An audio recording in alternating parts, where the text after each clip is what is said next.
So 12 drivers lining up for this, and here is how it all breaks down. They had a qualifying session earlier on today which determined the grid for this race. As I said, this race is going to determine the grid for the grand final. Jose Serrano in the Aston Martin DB3 on pole position, with Kylian Drumont in the Porsche alongside. Samuel Moreno, the newcomer, third on the grid for the Spaniard, with Takuma Miyazono nipping at his heels. Next up, you've got Ryota Kokubun returning after a sabbatical. He lines up P5 with Lucas Spinelli in the Mercedes 300 SL, the Gullwing in P6. Hometown favourite Valerio Gallo, to the roar of the crowd here, has got Pol Europe accompanying the Alfa Romeo alongside him. Then it's Kai de Bruyne in the Jaguar D-Type in 9th position, with Samuel Cardinal completing the top 10. Guy Barbara lines up P11 for the Australian nationality, and then Adriano Carrazza completes the grid in P12. Did I see that Gallo had his luggage with him there in the back of the car there, just to make sure he had something to eat when he got around? Interesting. Yeah, this is going to be exciting to see how it all breaks down. So it's a 10-lapper here. It's a rolling start for the drivers as well, which should spread the field out relatively evenly down towards that first corner, which would be quite handy because I imagine it's going to be a big difference in stopping distance compared to the Red Bull X 2019s, of which they qualified. Yeah, there's a lot of different weights and powers here. Some cars absolutely rapid in a straight line, some very light as well. So we're going to see a real mix down towards T1, and I have no idea which way this is going to go. But that's why Nations Cup is so much fun. Absolutely. Well, there is Kylian Drumont as he just takes a breath, as well as Valerio Gallo, the hometown hero, with so much pressure on his shoulders, lining up P7 on the grid here. An opportunity for him to move forward and secure a good grid slot ahead of the grand final in the Nations Cup. But who wins this one then, as we get ready to go racing? The sprint race here at the Sardinia road course is underway, with Serrano leading the field across the line, followed by Kylian Drumont, who slipstreams his way into the lead already as we come in towards the first corner. Keep an eye out for Moreno as well, who's looking to his outside. Miyazono there on the inside in fourth position as well. So it's Drumont that leads, Serrano into second, Moreno into third, Miyazono and Kokubun trying to squabble for places, as well as Pol Euro making some ground. He's up 2 from 8th on the grid into P6 at the exit of turn 2. Here comes Moreno up the inside maybe of Serrano, going into the middle part of the circuit now, side by side the Ferrari and the DB3, just about keeping them out the door of each other. I'm just hoping they don't hit each other here. I mean, I know of course these cars are virtual, but there's something in me which says, man, there's a lot of money on this grid right now. As you watch Moreno just about stay ahead of Serrano. Drumont though in that 550 Spider, a lot of pace in that thing, very quick in the straight line, very light, and maybe that was the car of choice around here. Yeah, the drivers who qualified higher up the order got first pick basically at the cars for this one. So if you, for example, if you were Jose Serrano, you got first pick, and second for Kylian Drumont, etc. So that's the way that he's gone with it. Drumont it is that still leads by 0.3 of a second. Battle for P2 though very much underway, because you've got Moreno side by side here with his compatriot Jose Serrano. Miyazono's keeping a watching brief. Drumont's deep though into the left-hander. That's opened the door for Moreno to walk through it and take the front of the race over from the Frenchman. A little bit of contact there between the two of them, but that's just racing around here. Of course, these cars move around quite a lot in the braking zone, so it's quite hard really to predict where they're going to be at each particular point. But what a sight that is! All different manners of shapes and sizes working their way through the S's. Now to one of the heavy braking zones here. These cars really lazy on the brake pedal. You've got to give it a lot of time. You see Moreno going a bit wide, Drumont going a bit wide, Serrano is up the inside there in the Aston Martin. And they get a great view alongside on board the 356 with Takuma Miyazono, of course, someone who's won this Nations Cup outright before. He's been pretty much every position on the podium as well, so knows how to win a race here. In the background's Gallo there, making a mistake, touching the wall there in the Mercedes and just slowing himself down the straight. You see, even these little kinks are quite considerable corners for these cars. And look at what it's done to him. It's left him right under pressure from the likes of Ryota Kokubun and the prevailing field as well. They're about 1 million wide down this start-finish rate. Gallo's got the inside line, but he's going to drop 3, maybe even 4 places here as he's down to P10. He was 7th before he made that mistake across the line. So it's all changing at the sharp end of the race as well, because Takuma Miyazono it is that now leads from Samuel Moreno. How did that happen? I think we're too busy watching Gallo there having his incident, and Miyazono took advantage off camera, and up he goes there in that very pretty little Porsche. So up to first place goes Miyazono from Moreno from Euro. Where's Serrano? Serrano is down in 9th position. So something must happen there turn to Serrano. Yeah, you'd imagine there must have been a bit of contact, which just sent the Spaniard tumbling down the order, which is not great at all. Let's wait and see what happens. Yeah, Dumont and Serrano under investigation for a collision, so you wonder whether one of them has outbraked themselves and nerfed into the side of the other. We'll wait and see what happens. I'm sure we'll get a replay, especially if any penalties are awarded. Either way, at the sharp end, it's Miyazono now from Moreno and Pole then and Serrano, so they split Moreno down into turn one. Dumont on the inside. Serrano there as well, and then just there was a bit of contact on the exit of the corner, so Drumont's dropped down and Serrano also losing out in the process. Yeah, very tricky there. I think they just got caught out by the lack of straight line speed there from that 550. Sorry, no, it was Moreno, from the Ferrari, so they just ended up going each side of each other. But meanwhile, Miyazono leading from Jura and from Moreno. Two Spaniards hounding this car. This is where we're going to see a difference in the straight line speeds here. Gallo, interesting, has made his way back up to fifth in his instant in the first lap. Here's on board to give Miyazono how he went from fourth to first in one corner. So we're going to get down to T1. Moreno just slows down the car, runs out of acceleration.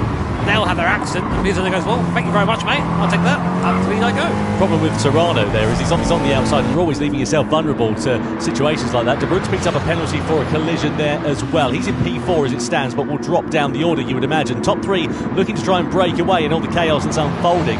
We begin lap 3 with Miyazono still in front from Moreno and Jura. So good starts to the race then, as we said, for Moreno and also for Pole Jura, as well as now Kai De Bruyne. De Bruyne, though, as we said, with that penalty, he's going to surely drop down into the coattails of Valerio Gallo, who, let's not forget, a couple of laps ago was 10th across the line after he lost out following that mistake. And he's now managed to get his way up into P5 with a nice comfortable cushion over Serrano behind. Yeah, I mean, of the front-running cars, you wouldn't put really Gallo in that Mercedes in the same bracket, would you? It's a big old thing, but it seems to be running well in fifth position. Miyazono still leading this train up front.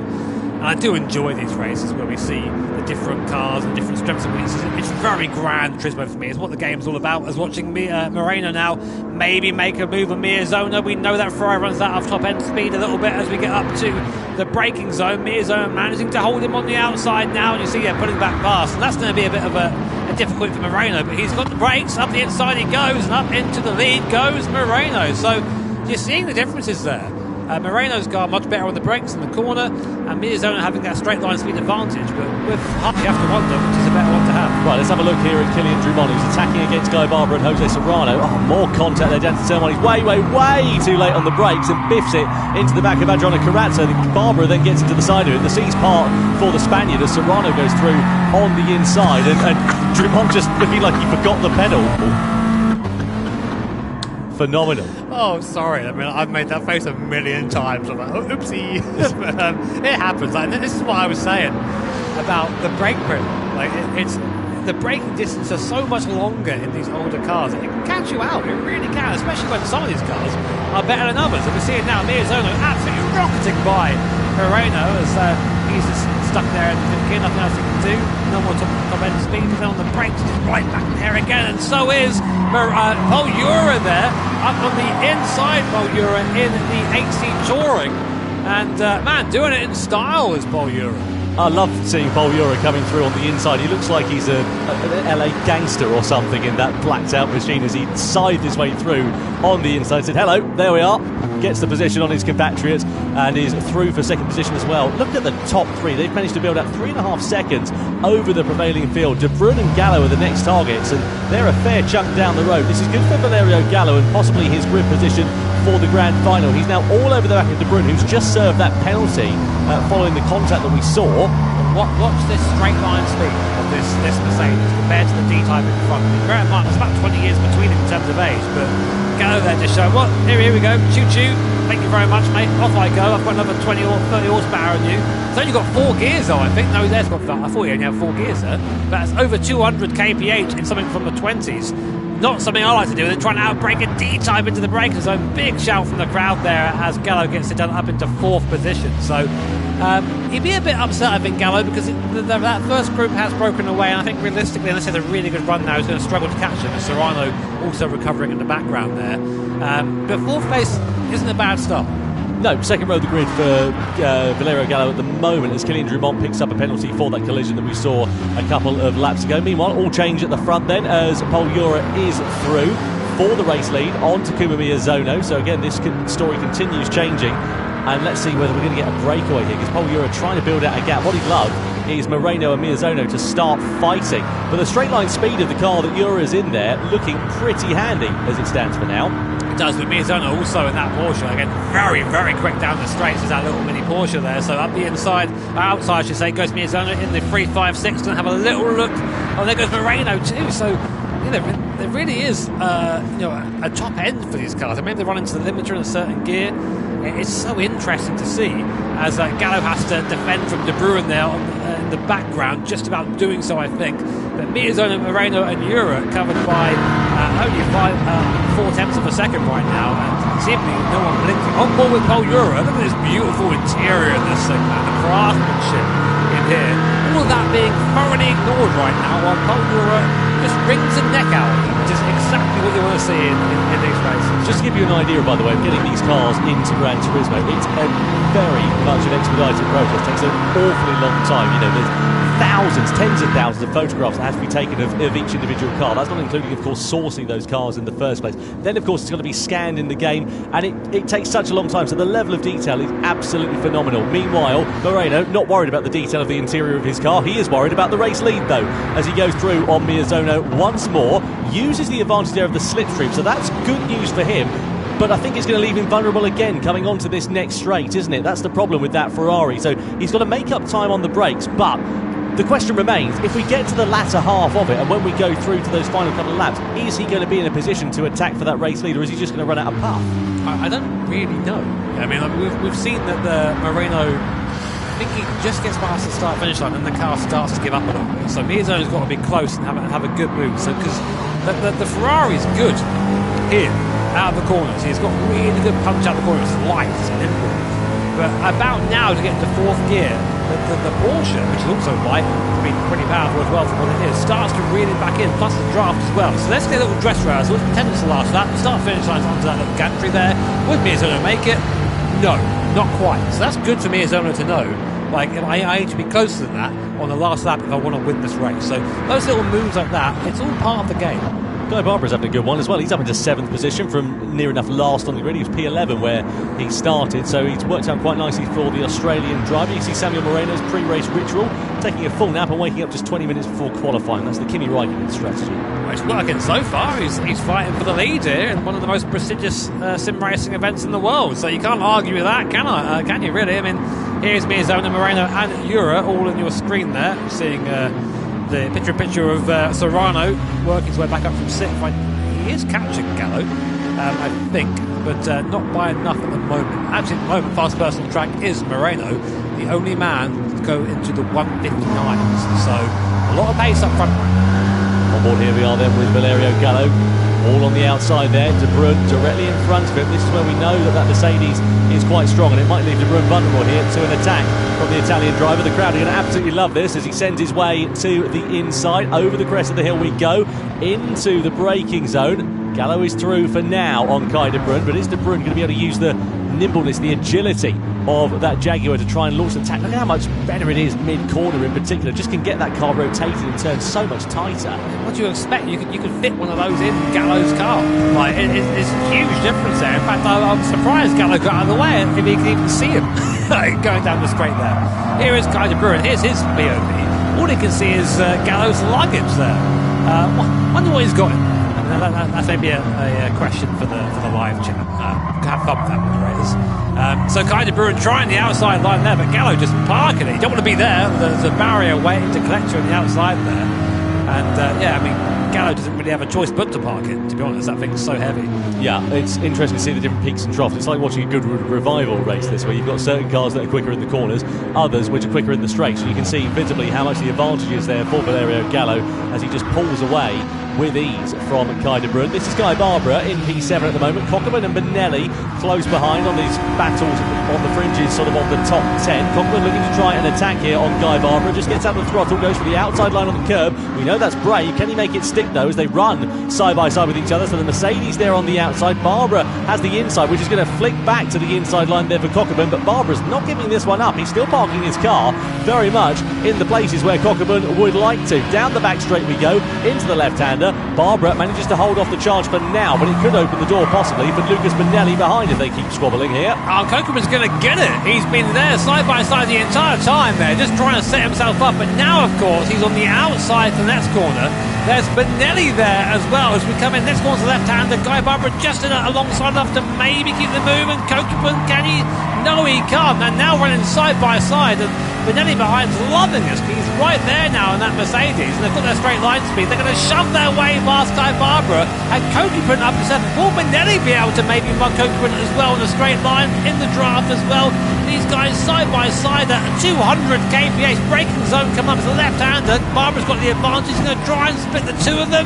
Benelli's looking at the outside. That's not going to work, mate. And Kokeman finally is clear of Guy Barbara. And that all started at T1, putting the car around the outside. Beautiful racing from these guys. Superb, absolutely superb. Some of the cleanest battles we've ever seen in the GT World Series, in some of the hardest cars to handle. Kokeman into 7th place there, but Barbara not ready to give this one up. He's surely going to launch an retaliation if he can. Down the back straight, not going to be close enough for a move on the inside as it stands for now, but Benelli there ready for the taking as well. But keep an eye out for the likes of Samuel Cardinal actually there in the background. He's not too far adrift of this one. Meanwhile, part 3 with Kai de Bruyne versus Valerio Gallo. De Bruyne managed to get ahead then of the Mercedes driver, so the Jaguar now going to come under threat, and surely Gallo is going to just absolutely fire his way through as we come down into T1 with the straight line speed. But no, not quite for now. De Bruyne holds it off, uses the weight advantage, gets into 4th position in front of the Italian driver. Imagine being in that D-type, looking in your mirror and seeing that behind you down the straight. I would just be terrified. I mean, the size difference is almost comical. But watching also Valerio handle that thing, hustle it through these corners is a sight to behold for sure. So Gallo there in the Mercedes in front of them, Kai de Bruyne in the D-type with that little fin on the end there. Basically used to stabilise the car at high speed. Very cool to see that these cars being raced in this way. And this is where we see the Mercedes have its advantage. The D-type is pretty quick, but on the straight line speed, the raw engine capacity of this Mercedes-Benz just gives it a bit more oomph. And here we go then, to the outside goes Gallo once again. This battle's been going on for the entire race, and he just tries to drive around the outside. Now will Kai de Bruyne try and break late here and keep the place? He does. They're alongside here, and Gallo's really got no option but to just give it to him at this point. He hasn't got that cornering agility.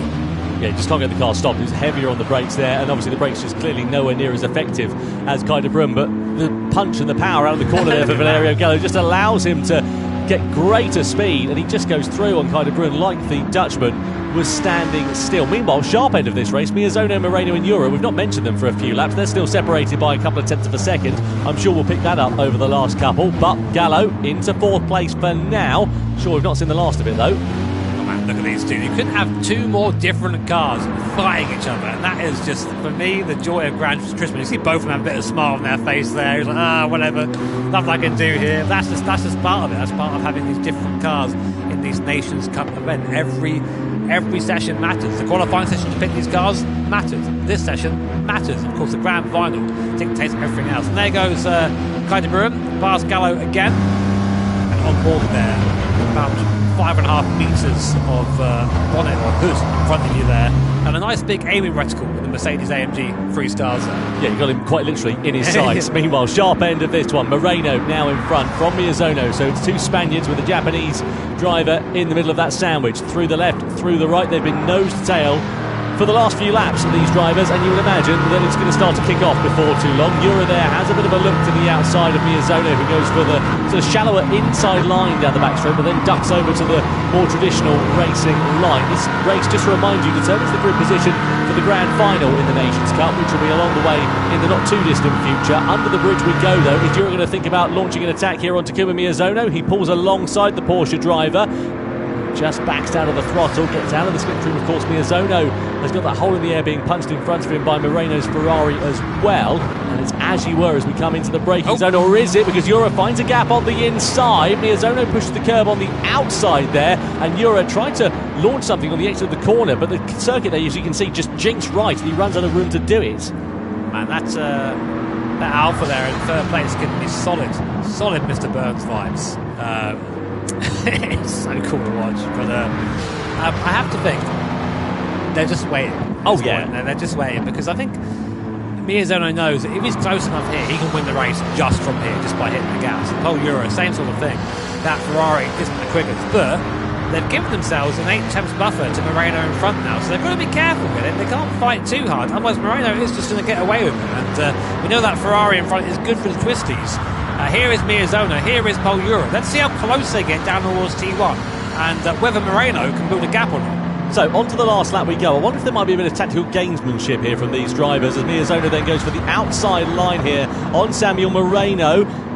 Euro there on the inside. Gap has appeared for the Spaniard. Moreno off nearly to the curb on the outside. It's as you were between these top three. But of course, we're going into Monza, let's not forget. It's a slipstream race, and I wonder if the option might actually be to start from second position, so you've got the run going out of the first chicane. Not that these drivers are going to be worrying too much about that. I think they're having too much fun at the moment. Moreno still leads as we come through to the right-hander. Well, what's happening now is that basically, I mean, you see Moreno's parents there watching on quite nervously. They're all, Miyazano and Euro are both fighting for the right to have a go at Moreno on that last corner, so they both want to be ahead of each other.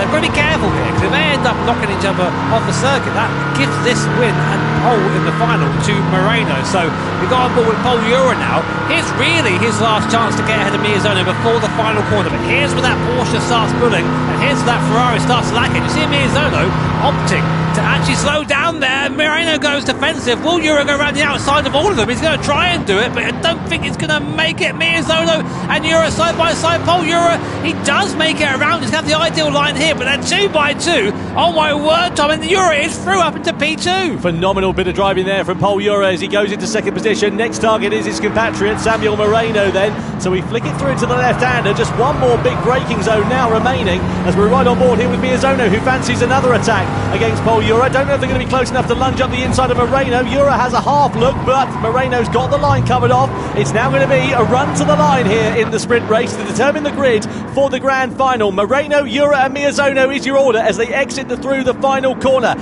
Out of the right-handed kick we're about to go, and we're going to blast to the timing line here. Will it be Moreno, will it be Euro, or will it be Miyazano who takes the checkered flag? It's out and waving, and which of these drivers will come across the line? It's Samuel Moreno who takes his first ever win in the Gran Turismo World Series on his debut, ahead of his compatriot Pole Euro, and Takuma Miyazano rounds off the podium in third, ahead of the hometown favourite Valerio Gallo in Milan, in P4 on the grid for the grand final. Yeah, Gallo narrowly beating Kaiser Broadside. In the background there, it's 3 wide for 8th position. Guy Barbara just taking it there from Bonelli and Drummond.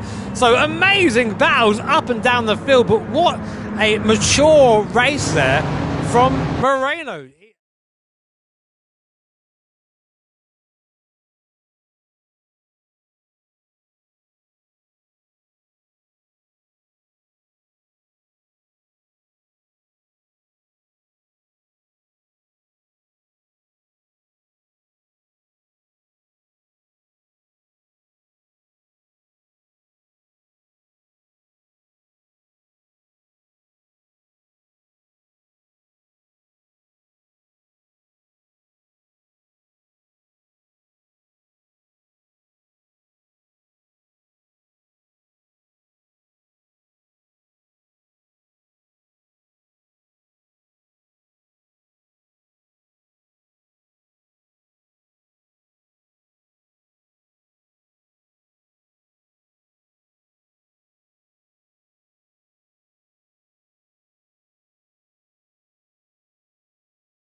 Who just took his first win, and as such he lines up on pole position here for this race in the Red Bull X2019. It's Samuel Moreno who will head the field here at Monza at the Temple of Speed. 27 laps of action ready to come. Here is Moreno, the 18-year-old, on pole position with Pol Jura. Sort of an experienced driver now in second position on the grid. Takuma Miyazono heads row 2, and he has got Valerio Gallo, the hometown favourite, to the roar of the crowd here in Italy for company. Then it's Kai de Bruyne next up on row 3 with Jose Serrano, the reigning champion, alongside. Ryota Kokubun, returning after a year out from competition, is at P7, and he's got Guy Barbara, who did a great recovery job to get into P8 at the end of that sprint race. Lucas Bonelli is next up in P9. Completing the top 10 is Kylian Drumont, who's got a heck of a fight back to do after a dismal time in the sprint race. Then it's Sam Cardinal in P11 with Adriano Carrazza completing the 12-driver strong field. Soft, medium and hard tyres available for the drivers, and as you can see, the majority of the top 10 starting on the mediums. Yeah, I mean, it's not a strategy we've not seen before. It's just those who are at the front want to go fast, and those at the back want to get rid of that hard tyre straight away. I mean, if you're looking at Moreno and Jura and Miyazono, I think they need to really focus on trying to work together a little bit at the start of this race, because the worst thing you can do when using that medium compounder tyre is squabble, you lose time. You have to think of the race as a whole, which is very tricky when you're racing side by side with very competitive people. So then, how does this one go down? There are your drivers on the stage. There's the audience in the background. Over 1,000 people here in Milan. We're waiting to find out who will be the master of Monza. Tension is in the air as they will come around the final corner, come across the timing line, and we will get ready to get racing underway here as the grand final at Monza for the Nations Cup is go. They lead them down over the timing line and head towards the first corner. So a rolling start then with Moreno, Jura and Miyazono. Will we see any Dandare moves on the brakes? Moreno looks like he's got the lead covered off for now. Miyazono has a look on Jura. Gallo there also looking a bit racy in fourth position. They exit the first chicane, which is a very tricky part of the lap because it does bottleneck up through there. But the upshot is the pole sitter of Samuel Moreno, the 18-year-old, holds the lead over Pol Jura for now. Yeah, nice, neat and tidy start up front. Meanwhile, at the back, Guy Barbara losing 2 places, 3 places now on that medium compounder tyre. So a horrible start from him as we see Jura kick up some gravel on the outside of the first chicane there. And this is where these guys need to be careful. They don't want to have any big fights now. They don't want to be pushing each other off, having incidents, because this is right at the start of the race. You've got to try and be neat and tidy. You see in the background there, Kokubun on that hard compounder tyre, just moving to one side, I think, to try and let Serrano through. He knows his fight isn't with Serrano right now, and they'll just cost it to him both times if they fight. So just let him through, be sensible, think of the race as a whole. So explain to me why that is, Jimmy. Of course, it's obviously different tyre compounds here for Jose Serrano. He's on the medium tyre. Why has Kokubun not fought that for those who are just tuning into the GT World Series? Really, Serrano's going to pass him anyway, and here is Serrano. I say that, he must have made a mistake at the start because he did start in 6th position. Yeah, oh, that's why. So I thought it was out the kindness of his heart, but actually it's because Kokubun caused that contact and moved him out the way. So showing good sportsmanship there by letting him back through again. But again, a bad start for Serrano here. So he's not having the perfect races he had last year. Yeah, not very good at all there for Jose Serrano. Guy Barbara was the other driver that was caught up in all that melee, which is why he dropped down into 11th position initially on the opening lap. He's now back up into 10th place, but he basically came to a stop down at the Rettifilio. On board we are with Valerio Gallo as we exit through the Curva Grande, heading towards the Della Roggia chicane. Sparks flying underneath Miyazono. Massive closing speed there from the Italian driver as well. And you're threading the eye of a needle as you flick it through that left and that right, and you can see the gravel awaiting those who make the mistakes on the outside. So the start of this race, pretty much as we were expecting to see for the medium short runners, with the exception of Guy Barbara, who, as we know, of course, as I said a moment ago, was caught up in that first corner drama. So they're going to build out a gap in the early stages of this race compared to the hard shod runners. But of course the converse to that is that they're going to owe that hard compounded tyre later on in the race, so it depends on what they're going to do in terms of their strategies and whether we'll see any diversions when it comes to the first pit stops. Yeah, right now you're seeing the gap sort of all stabilising at the front around half a second or so. The reason for that is because of dirty air. These cars produce a lot of downforce, and when you're following in the wake, it upsets the airflow going over your car, meaning you produce less downforce and you're a bit slower. So it's a good idea usually to give it about half a second or so, maybe a bit more, and it saves your tyres too, because all that time your car is understeering in the aero, you're putting more load into the front tyres, trying to make up for that. So all good right now. Gt7 is hanging on to the back of this group, but does look the slowest. And you see there in the bottom left-hand corner, that's Valerio Gallo's parents there. Here, of course, to give their son the support alongside the rest of the home audience here. Great support here for Gallo, and I'm sure he feels that right now. Yeah, same expression on their face as his son has while he's driving, actually. Yeah, you can tell they're related. Let's have another look then at Guy Barbara and Adriano Carrazza. Samuel Cardinal there in the background. This is just on the exit of the Curva Grande. They're side by side through the Della Roggia. Barbara on the curb on the inside, and well, it's difficult to work that one out because neither wanted to give that corner up, and to be honest, one of them sort of needed to, really. Racing incident. Done. Finish. There we go. Lovely stuff. I'm not sure if the stewards agree, but I just think in those situations where they're fighting like that, as you say, they're both going in, they're both taking the risk, but one of them knows they might not make it out of that corner like that, and unfortunately that time it was Carrazza, so it just happens. Meanwhile, front and back, the top 4, top 5 cars very close together. Gt7 just, as I say, narrowly holding on to Valerio Gallo in the background there, but anyone's race at this point. We're only 3 laps in, or maybe 4 laps in now, to what is a 27-lap race. As we say, you must use every compound of the Dunlop tyre at least once. The medium, the hard and the soft. So Miyazono looking maybe to the outside of Pole Euro there, and Euro feeling the need to defend a little bit. They're keeping it quite calm, aren't they, at the sharp end of this one? No real moves being made at all, actually, inside the top 7. It's all exactly as they qualify. Barbara gets a penalty for colliding with another car. That's the incident down at the second chicane that we just saw with Carrazza a couple of moments ago. I've got to be honest, I'm not sure on that one. Yeah, well, no, you know what? I've learned that stewards, I know what they are now, and they're bigger than me, so I'm not going to argue. Have you seen the big stick down the middle of the table? Great job, stewards. Love that. Right, Guy Barbara then, 1 second penalty. Difficult day continues at the office for the Australian driver. On board we are though with the Italian of Valerio Gallo as he exits his way out of the second legs. Now we're going to come under the old banking, under the old circuit, and head in towards Ascari in a couple of moments' time. Now, the good news here for the likes of Euro, Miyazono and Gallo is they're all sitting in the slipstream. They can save fuel. It's a very fuel-intense track, this one here. And they can just sit there, lift off the throttle and not try and attack too much at this particular point, which might pay them dividends come the pit stops.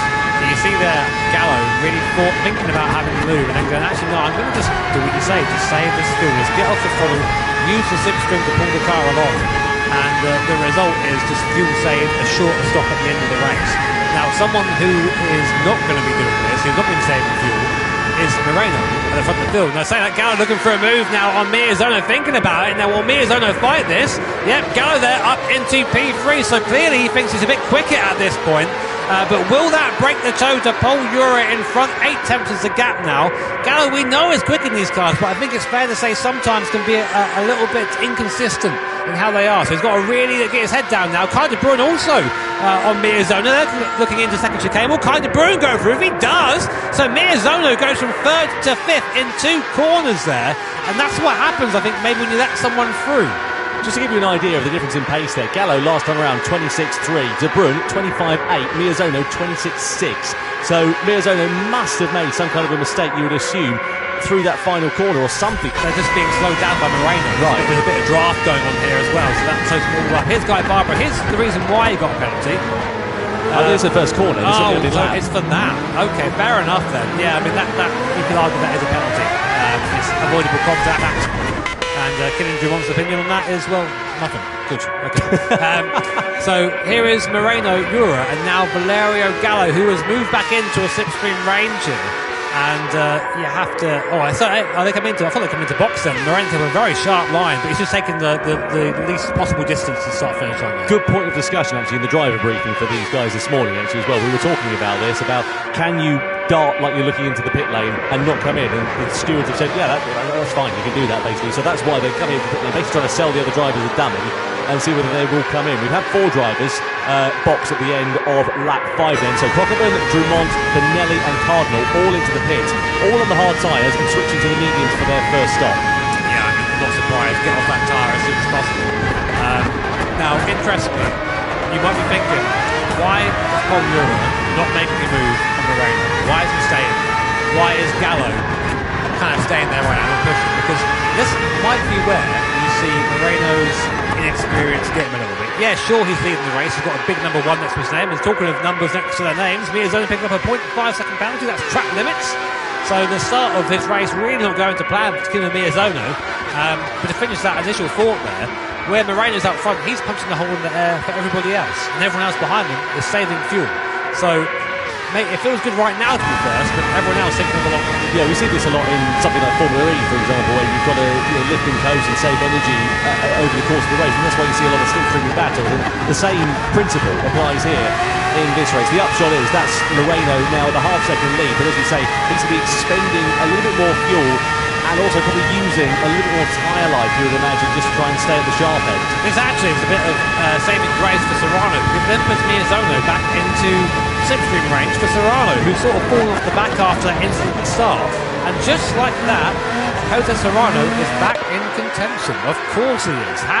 Who else would bring the car back like this? I mean, behind them is Guy Barber. He's the last person not to pit yet, but unfortunately, due to various circumstances, about 8 seconds at the back of these guys. But Miyazono would now be giving Serrano a tow back to Kai de Bruin if he can do pace similar to Kai de Bruin. So Serrano, look how fast he is there. He's not hanging about. Serrano up the inside of Miyazono, and the champion's charge back to the front of the field continues. That was an aggressive chop over going into the first Lesmo, wasn't it? Fair play though to Serrano. He got track position, superlative drive out of the Della Roggia chicane, and he went through for 5th position, made that stick and made it look quite easy. Now Miyazono can use the advantage of the slipstream that's being punched in the hole in the air in front of him by the Spanish driver.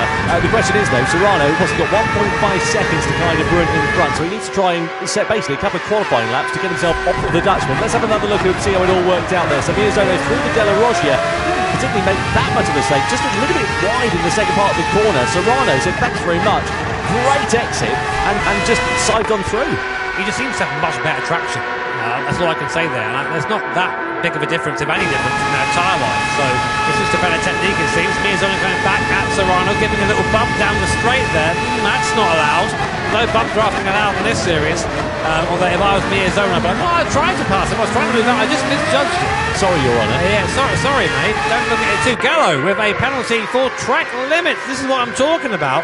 Valerio just makes these little mistakes that he can't be affording to make right now. Well, that one mistake there as well, was that half a second? It's going to drop him right into the clutches of the likes of Jose Serrano and Takuma Miyazono. So again, that's another beneficiary here for Serrano and Miyazono. So they bring him right back into play as Brun sends it through on the inside of Valerio Gallo, who was a little bit deep there into the first Lesmo. The Dutchman is now into the final podium place. Valerio Gallo, big wobble out of the second Lesmo for Jose Serrano. That's going to cost him time and cost him track position here to Takuma Miyazono as we blast under the old banking. So all of the hard work there that Jose Serrano did, he's now got to do all over again on Takuma Miyazono. This is good for Gallo because now he's got a little bit of a rest, a little bit of a gap behind him to fall back into, and hopefully now, yeah, he's not lost too much time there, so he'll still have a draft. Big draft! Who's that? That's Moreno! That's the race leader that's off! Down at Alboreto at the final corner!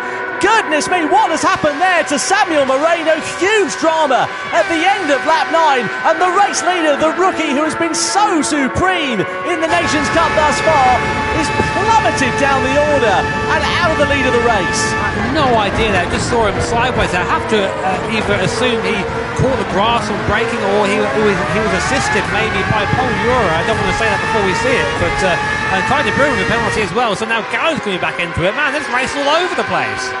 Goodness me, we're going to have to see a replay of exactly what happened. Whilst we take a breath, let's welcome Mick Hazal to the commentary box. GT World Series royalty. Mick, great to have you here. What's your read of this race so far? Firstly, thank you for having me here. It's always a pleasure to join you the commentary here, but this is not a way how I wanted to join the commentary here. Yeah, the commentator's curse is alive and well, I'm afraid to say. But I was just about to sing the praises of Samuel Moreno. We haven't seen what happened, so we'll wait for a replay on that one. Up until what's just happened, he was driving superbly well, though. Indeed. So you can see that the top 6 previously, like before Moreno had the spin on the last corner, you were able to see that the top 10 came. Let's have a look then. So we're on board here with Samuel Moreno. So we're coming down into Alboreto, just clips the grass on the entry to the corner and spins all on his own. Oh, that's a shame. I mean, the gaps these guys are playing with, Nick. I mean, you've driven at this level before. Yeah. It really is millimetres, isn't it? When you're Yes. driving like that. Especially at the circuit, because you really want to use every single millimeter here. It can be like the braking point or like the driver line, because here, in most cases, you're just using the full throttle all the time. So there's not really a lot of opportunities where you can gain a lot of time. So yeah, it's such an easy mistake anybody can do here. Serrano through on Miyazona for 4th place at the start of lap 10 as well. So the recovery for the second of the Spaniards now in this race continues. Valerio Gallo, meanwhile, in the wheel tracks here of Kai de Bruyne, who, after all of that, and despite the penalty, still sits in second position. It's given a golden ticket, though, for Paul Ura, who's got 2.2 seconds now at the sharp end of this race. And you can see similar on tyre life, similar, you would imagine, on fuel consumption there as well. So it's worked out very handsomely here for him. Yes, indeed. So in this race, you don't really need to save fuel with times from fuel consumption. But as for the tyre wear, this is where the strategy will be really, really interesting here. So we were able to see like a prediction from the team, what the strategy might look like. But I was also talking to a few of the other drivers before what they intend to do here. So some of the other drivers, they want to extend the medium tyres as long as possible in order to use the hard tyre compound as, how should I say, not as much as possible in the end. So we might see some of the drivers going into the pits by the end of lap 15 or 16 potentially. So I'll tell you what, Nick, I'm going to put you on the spot. You're Paul Ura right now. You've not made a stop yet with the medium compound tyre. You're leading the race by 2.2 seconds. What are you thinking? What's your strategy? So if I was Paul Ura, obviously I would be thinking, hey, this is perfect. Nobody's right behind of me using my slipstream. But this would also put more pressure onto yourself automatically, because you're not allowed to do like a single mistake even, which allows the competitors behind of you to close the gap down to you, and then also having the slipstream in the end, because if you have the slipstream here, you can easily follow the driver in front of you. You can also save your tires by doing so. So in Paul Ura's case, I think he's really trying to extend the gap even.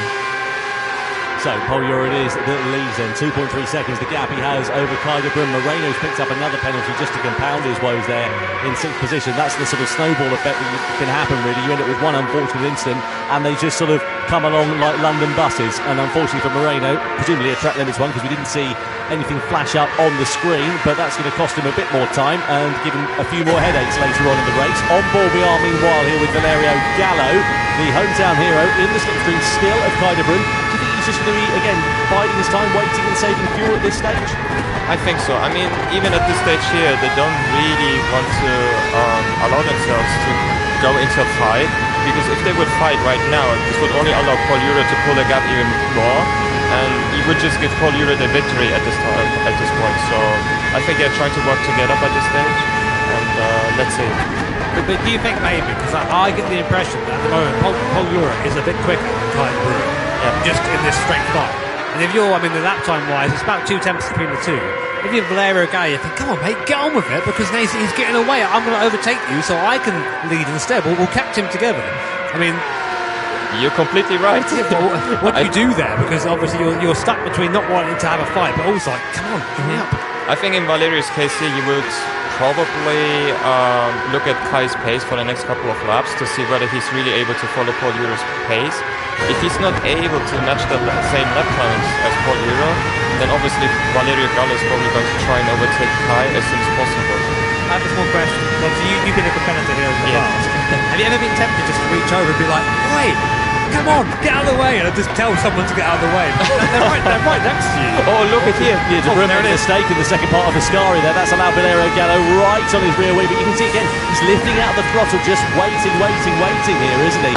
And it's brought Serrano into the picture. That's the problem, though, here, because that mistake, again, one simple error. We've been talking about it the entirety of the race, those fine margins, and now suddenly it's gone from a two-way to a three-way. So this is being too cautious now. What I think Gallo should have done is gone for the move. Kai de Bruyne needs to go, okay, yep, I made a mistake there. I'm going to slot in behind you.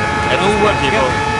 Yeah. He has to now. He's got no choice. He's alongside Guy de Bruyne. Then he's going to send it down in towards the Retafilio. Are we going to see a Spanish-shaped machine through on the inside as well? Not quite so. De Bruyne loses out to Valerio Gallo, who's now going to try and pounce and power away from those two drivers. Lovely exit from Gallo there. That was important too, because Kai de Bruyne's going to be behind. Now, I think what Gallo is hoping is that Serrano's going to do sort of the same thing and give them a little bit of a gap, because now Gallo's leading this train, so it's up to him to try and match the pace of Paul Euro. The gap is 3 seconds, which isn't insurmountable, but it is enough to make a difference, of course. So Gallo now needs to get his head down and do the best he can and try and catch Paul Euro. And Serrano, of course, we did speak about him earlier. What a recovery from Serrano. He's right back in it now. He's right in this train. Any of these guys can win this race at this point. That simple, Nick, that simple mistake there from Kai de Bruyne a couple of moments ago, it cost Gallo a second. He was 2.2 behind. He's now 3.2 behind. Indeed, but once Paul Euro gets a track limit penalty here, it would open up the battle for the victory once again, because with the championship track limits here, Serrano on the inside of Kai de Bruyne into Alboreto. Can he make it stick? De Bruyne just holds it firm around the outside, uses that momentum of sort of the wider line, as it were, and now they're in that slipstreaming battle down the back straight. Keep an eye out for Takuma Miyazono, who's joined into the party here as well. We're side by side with Gallo and De Bruyne once again for second position. De Bruyne with the outside line, demote Gallo back down into third place as they head into the first chicane. But this is better, at least. I mean, it's hard when you're there fighting because you don't want to give the place up, but they are now moving forward. I mean, if we look at lap times, well, I say that actually, Paul was quicker than all of them last lap. I mean, this is not really what you want to do at this stage, because if we were looking at the gap from P2 to Paul Euro on the previous 2 laps, I think it was like 1 second lower. So, 1 second less, I mean. So, I'm not quite sure if these guys are probably going to start thinking, okay, I think Paul Euro already won this race at this point, so let's try to battle for P2. We're right now in the pit window here as well, Mick. What are you going to do in terms of tyres? Do you think it's going to be a case of follow the leader, see what they do when they come in? When I was mentioning before that some of the other drivers are thinking about extending the medium tyre compound as long as possible, I think all of them are going to try and go into the pits at the same time, but the question is going to be, are they also going to use the same tyre compound? Because after this, they only have to use either the hard tyre compound or the soft tyre compound. Do you think it's worth taking a gamble, boxing first and trying to maybe get a bit of a gap somewhere, trying to move out? Because I mean, these guys, they're all in now, and there you go. Aside from Serrano, yeah, Serrano takes that gamble, so we're going to find out now if that's the right choice or not, I suppose. So Euro, De Bruyne, Gallo, and Miyazono in soft for Paul Euro. We expected that. What about for the rest? Gallo and Miyazono going to the hard tyres, De Bruyne on to the soft. Who gets out first? If you're kind of Bruyne on the soft tyre and you're stuck behind people, no, that's perfect for him. He's going to put away now. But also for Gallo, if he can try and stay with Kai de Bruyne in the draft there, I mean, that's basically free time for him on that hard compounder tyre. Well, you'd imagine it wouldn't be as difficult at this circuit relative to some of the other tracks because of the slipstream. Indeed. But I expect that Kai de Bruyne is going to start pulling away after Sector 1, which is going to be the chicane, like the upcoming chicane. So, but even so, it would still help Valerio Gallo even a tiny bit, because if you can use the slipstream on a straight line, it's like 3 lap times. So you want to use it in the end. But now the question is going to be with the hard tire compound, it's like the safest tire compound. You can extend it if you want to, but as Valerio Gallo as well as Takuma Miyazono still have to use the soft tire compound, they are probably going to start thinking, at which lap time am I going to start going into the pits in order to do the undercuts? But if they intend to go into the pits earlier, by the end of the race, the soft tire compound are going to be almost done. So Serrano's going to come into the pit lane at the end of this one. And just to give you an idea of there he is. Just to give you an idea of the difference in sector time. Sector 2 on that last lap for Paul Euro, who's on the soft tyre, 28.4. Serrano on those worn out medium tyres, 29.2. So we lost 0.8 of a second alone in sector 2. The gap was about 10 seconds or so, wasn't it? It's down to 9.5. Fastest guy on track right now, though, is San Marino, who went onto softs early. Yeah. He's burned through the softs quite a lot, but he is there. Serrano now is he going to come out ahead of Miyazono? He is there. So Serrano past Miyazono again and right onto the back of Gallo, who is on that hard compounder tyre. Now, if you're Valerio Gallo, you play how wide is my X 2019 now? You've got to try and hold up Serrano on this soft tyre. Although I must think maybe he's going to just let him have it. Yeah. It's about that long. Yeah, there you go. Yeah, for Serrano maybe not. For Serrano to win this, he had to do that. He had to make that move as quickly as he could. Because if he got stuck behind Gallo, especially in this middle sector, that could be half a second, maybe a second that he loses in time, and that could be the difference between winning this race or fighting for a lower podium position. Indeed. Again, Mick, you've had experience in these races before. I mean, how much of your thought process is going as a whole, the outside of the race? We'll get to that in a second. Is Moreno on Drummond? He's got another penalty here. Sent it to the inside at Ascari. That's a nice little move there on the soft tyre relative to Drummond's mid-medium, but he's got a track limits penalty, one would assume, because it's flashing red next to his name. It's so easy to receive a track limit penalty here. But to answer your question, Jimmy, when I was still a competitor in 2019, and we also went to the Salzburg World event, we had the same track combination, like track car combination, and even at that time, I was fighting against Miyazono for the victory here, and usually the strategy we were using back then was we also had to refuel, and there we were also trying to think about, okay, what am I going to do differently in order to come out of top against Miyazono. De Bruyne's got a penalty as well. That again must be for track limits. Right then, so 9 laps to go. It's time to crack open a cold one and enjoy this. So here we see with Kai De Bruyne out of the exit of Curva Grande, half-second penalty, presumably for track limits there then for the Dutchman. So that's a disappointing one for him, and it could bring him into play with Jose Serrano. Might be a bit of a saving grace there for Serrano. What's the gap? It's about 2 seconds or so there and thereabouts, but you don't just lose that half second, you lose all the time and the speed, so it's about a second sort of net loss time, so it might just bring him into slipstream range for the Spaniard. Yeah. Probably Paul Euro might also start thinking about maybe driving a bit safely around these corners here, because once you receive a track limit penalty, which we're going to see with Kai De Bruyne here, like the amount of time he's going to lose compared to Jose Serrano, for example, I think he really wants to try and bring it safely back home. So yeah, let's see, because the gap is already up to almost 4.2 seconds. Do you think, based on this, that Serrano's got a chance of winning this race? I doubt it, if I'm honest. I think so. I think Paul Euro already got this in the bag, unless something similar, something happens to him similarly to Moreno earlier. So, or him getting multiple track limit penalties.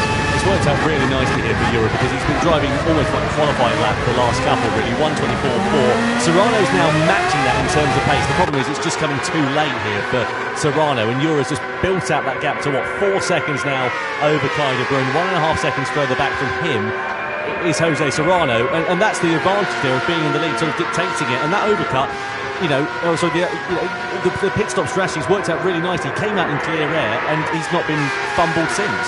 Indeed.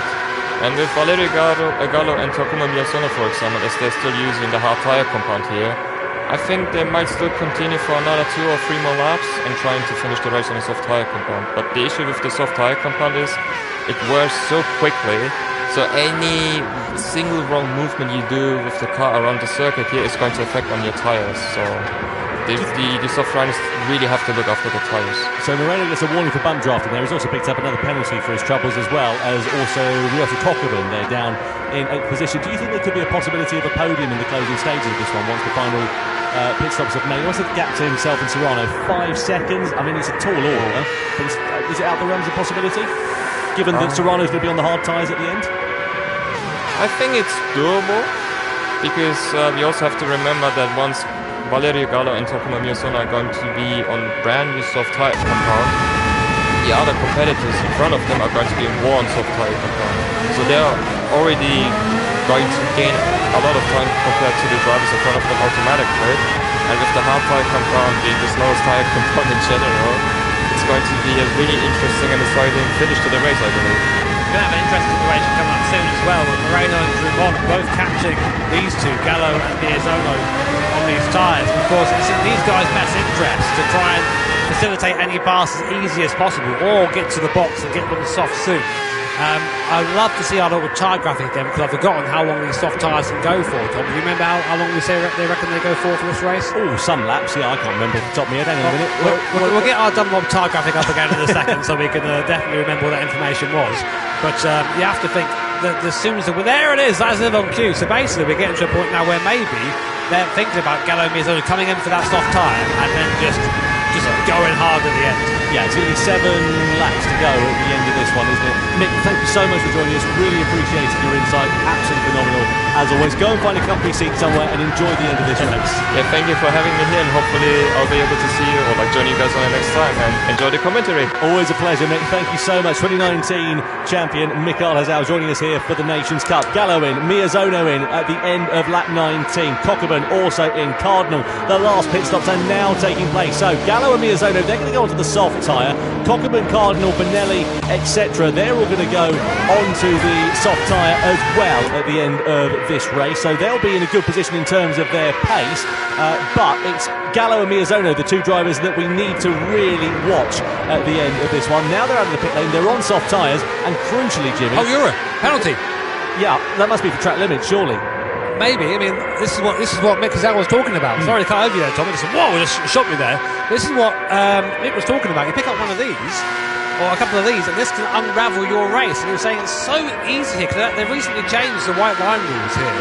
There's much stricter track limits than we're used to seeing in these events. And a couple of those changes the face of everything. So we've got a lot of stops yet to come. The top 5 cars are yet to take their final stop. So on that, you say Gallo would be leading the second charge, but of course he's quite a way back now.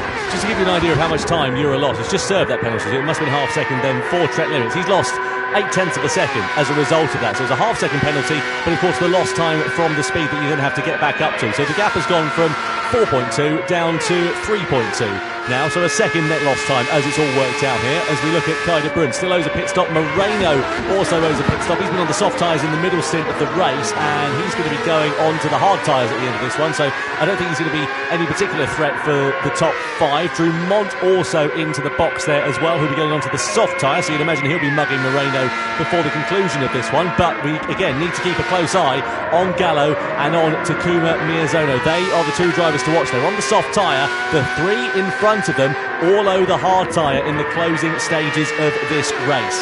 They basically all need qualifying laps now. Gallo and Miyazono's got to be qualifying lap, qualifying lap, qualifying lap.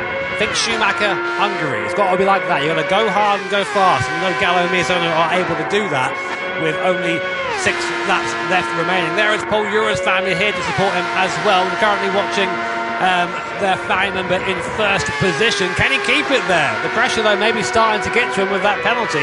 Kai de Bruyn, a great performance so far from the Dutch driver. We've always seen him at the sharp end of these cars, but never ever discount this man. Jose Serrano's crawled his way back up from 6th from the grid up into 3rd place, and now is a real contender for the win here in Milan. So Kai de Bruyn going for another lap. Serrano in the wheel tracks in the slipstream, using that draft. See the tyre wear there. Serrano's tyres much fresher than Kai de Bruyn. He's going to draft by up into 2nd place.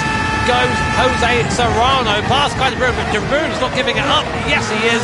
Up into 2nd goes Jose Serrano. But these guys, these top 3, they all still owe a pit stop. But don't forget, Serrano pitted a lap later than Ura and de Bruyn, so he can then, in theory, pit a lap later than it. So he'll do 1 lap fewer on that hard tyre, and that could be a crucial difference here for Jose Serrano. He's up 4 places from where he started. He's now got a nice bit of clear track in front of him as de Bruyn's tyres are coming towards the end of their life. It's Gallo who's now picked up a half-second penalty here for track limits once again. That's going to drop him behind Takuma Miyazono and possibly bring his podium challenge to an end. These are the little mistakes that cost you in these series. It's so easy to do this. These guys are really pushing the limits. I know you might be watching at home thinking, well, I wouldn't do that, but trust me, when you're trying to really wring the neck of these machines and get every possible 0.5 of a second, it's just so easy just to put a wheel slightly the wrong side of the line and pick up that 0.5 second penalty. Now, Miyazono will bounce on that straight away, but these guys, they're both old hands at this. They'll work together now and try and move themselves both forward. Gallo I mean, a 0.5-second penalty is a click of the fingers, really, but it's enough to slow down. And here comes, Paul Ura in the box now. Paul Ura boxing. Yeah, Serrano also boxing as well. I thought he might try and get another lap out of those tyres there for Serrano, but he decides actually to come into the pits at the end of lap 23, and exactly the same strategy as Miyazono does get through on Valerio Gallo after the Italian driver has served that penalty. So could it be Miyazono who's now trying to get into the final podium places? Ura out of the pits onto the hard tyre. Likewise Serrano, likewise Kai de Bruyne there as well. I have to say, I'm struggling to understand the logic there of Jose Serrano. Maybe he just thought he was coming to the end of his shelf life, but his time on the lap last time around was 0.3 of a second clear of Paul Ura, despite the fact that they were both on worn soft tyres. Meanwhile, Miyazono and Gallo bearing down on those three drivers. The gap 4 seconds with 4 and a bit laps to go here. And they are fast, these two. Miyazono, of course, didn't have penalty last after the 124.4, and to compare that to another half run out there now, which is San Marino, with a 26.5, so 2 seconds a lap now, with 4 laps remaining. These guys are going to be charging hard, and De Bruyne, Serrano and Ura are going to know this. They need to be clean and consistent now and worry about positions later. Ura has a nice buffer, 3 seconds at the front of the field there, fresh hard tyre. Serrano is there, I think probably a little bit quicker than Ura, but not enough to take 3 seconds out of him in 4 laps. So it's really, the fight comes down to these guys, how quick they can catch the first 3 cars. So out of Ascari we go then. The gap was about 4 seconds last time around. At the end of this lap, or coming towards the end of it, it's now down to 2.8 seconds. Kai de Bruyne is going to be seeing 2 very fast charging X2019s in his rearview mirror before too long, led by Takuma Miyazono. Valerio Gallo now watching him in that slipstream. They're sort of joined at the hip at this particular point, but you'd imagine that Gallo, if he's going to get an inch, he'll take a mile. Here we go then, down the start finish straight. Miyazono moves to the inside, Gallo blasts to the outside and goes through on Takuma Miyazono for 4th place, as the gap now for that final podium position down to 2.5 seconds on lap 24. Yeah, these guys have a temporary pact right now. They're saying, right, let's work together to catch these top 3. Don't worry about our positions right now. And Miyazono doing that just by letting off the throttle, getting out of the way, causing no slowdown time for Gallo, so he can pop back into the draft and go from there. 2.3 seconds now is the gap between Gallo and Kai de Bruyne in front of him. And you know, it goes down to the old adage that catching someone is one thing, but passing them, of course, is quite another. And Gallo's got to get there and get by the gap below 2 seconds. Here is where this soft tyre really has the advantage over the hard. That middle sector where all those medium speed corners are, here's where now you can see, Gallo will be able to see the back of Kai de Bruyne. And just having that mental advantage of seeing yourself catching the car in front, that's worth even more time. So it's really all now coming to a head with only 3.5 laps to go. Yeah, they might be on to Jose Serrano before the end of this one if they drive some absolutely brilliant sectors and depose of De Bruyne very quickly indeed. The gap to him is only another second or so up the road. Let's wait and see how it goes. Through Alboreto we go. Gallo so early on the power there on the soft compound of tyre, and De Bruyne is now going to be coming under pressure here from the Italian driver. Don't think Gallo's going to be quite close enough to launch anything as we come in towards the Retapilio chicane, but maybe a strong exit out of there through the Curva Grande and into the Della Roggia might be the first chance that the Italian needs to get onto the podium here. Give you some context, it's 2 seconds lap faster, pretty much, is Gallo on that tyre. Oh, De Bruyne's got a penalty. That's the second penalty, so that's going to be enough really for Gallo to get by if he can get onto the back of him. But is Kai going to hold him up? Would you do that if you were Kai de Bruyne? Probably. You're all fighting out there for competition's sake, but that's basically a free 3rd place now for Gallo. So if you're Gallo, do you now look beyond Kai de Bruyne and look to Serrano and think, right now the gap to him is, well, roughly 2 and a bit seconds. I can catch him. But look at this middle sector. Look how much faster Gallo is through here. And there's no doubt in my mind he'll be being held up slightly through Ascari. Will Kai de Bruyne fight it, or will he just let him go? Well, Gallo, surely he's just got to get through. Like Gallo hasn't got that penalty, he's got to depose him as soon as he possibly can. Can't afford to sit in his wheel tracks every moment, every corner. And the problem is, in Ascari, it's so much one line through there. We're going to come through the exit of it. De Bruyne's going to pull off the racing line, and Gallo is going to go siding on through for that final podium place. To the roar of the crowd here in Milan, Miyazono also following suit as well. Could these 2 drivers on the soft tyres of Gallo and Miyazono challenge for the final 2 podium places? One is already on, and there's going to be 2 laps to go at the end of this one. Right, so it's 1.6 seconds now between Gallo and Paul Ura, the leader. Sorry, 3.6 seconds or so, and that is roughly the deficit that Gallo has over Euro in terms of tyres. So he can catch him. On pace he can catch him, but he's got to get by Jose Serrano and then get by Paul Euro. So we're going to have a real grandstand finish here. But bear in mind, of course, these soft tyres, they're starting to go off. We're seeing some tyre wear now for Gallo and Mirzona on those rear tyres. So they've had the best out of this soft compound, whereas that hard compound just sort of goes forever. But watch on board now as we come through this third chicane and going through these right-handers coming up here, the Lesmos. Look how quick this car is. Oh, Gallo's picked up a 0.5 second penalty. Oh, Valerio, not again, brother. Well, much like the World Cup, it's going to come down to penalties here, I think, which is going to decide this one in the final podium places. Gallo can see Serrano in his sights and he could challenge for second position, but that half-second penalty is going to cost him very dear, and it might open the door here for Takuma Miyazono to return to the rostrum. Through Ascari we go. Gallo's going to lose about a second or so net lost time, and Miyazono's going to say thank you very much, and surely the Japanese driver is going to blast on past Gallo as we head down into Alboreto. Gallo's going to try and defend it on the inside, but nothing he can do against the charge of Takuma Miyazono. And is that the moment there where the battle for second place will come to an end? One lap to go here at Monza. So here we go then. This is really going to be the fight. It's now between Miyazono and Gallo. If these guys fight, Serrano's going to get away. Miyazono defending. Gallo going to the outside now. He's going to have to make him work hard. Miyazono squeezes him to the outside there. Gallo has no choice but to tuck back in again. And now it's the fight between the Italian driver and the Japanese driver. Two extremely experienced hands here and in the Gran Turismo World Series. And this is a godsend for Paul Euro and for Jose Serrano. That gap at the front, by the way, down to 1.5 seconds. Serrano's really reeled Euro in, but it's running out of time.